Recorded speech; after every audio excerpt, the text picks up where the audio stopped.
sorry. Umihingi po ako sa inyo ng tawad. Lahat naman po ng ginagawa ko para naman ho yun sa serbisyo eh. Lahat ho ginagawa ko para mapatunayan po sa inyo na karapat-dapat yun rin po ako maging anak.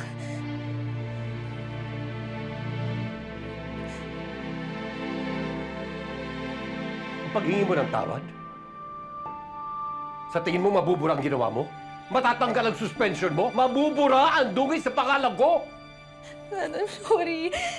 Lahat ho ng pagkakamali ko, lahat po ng kasalanan ko, hindi ho yan makaka-apekto sa legacy ninyo. Pinapangako ko po yun. Ako lang ho yung may kasalanan nun.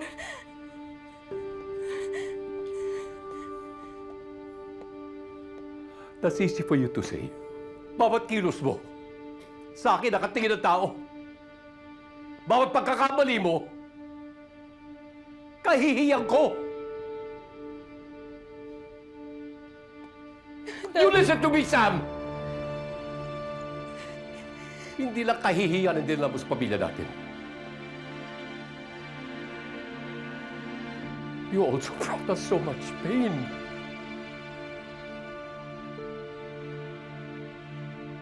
Nawala ang Kuya RJ.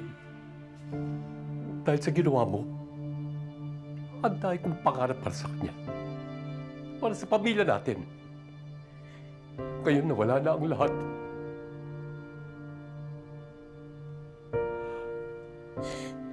Alam mo ba kung anong naiwan?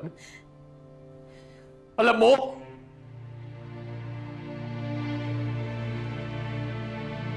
Yung sugat na ginawa mo. I'm sorry po. I'm sorry. Dad, lahat ho kami dito nasasaktan sa pagkawala ni Kuya. Lalong-lalo na ho ako. Araw-araw, kinakain po ako ng guilt. At araw-araw pinagdadasal ko na sana naman ho, mapatawad niyo rin po ako.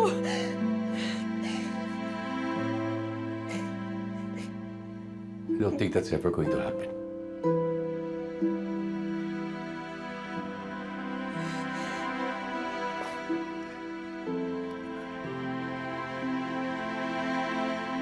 As a matter of fact, sometimes I wish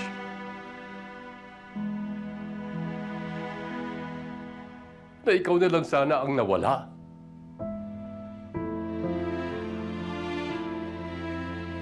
Ricardo!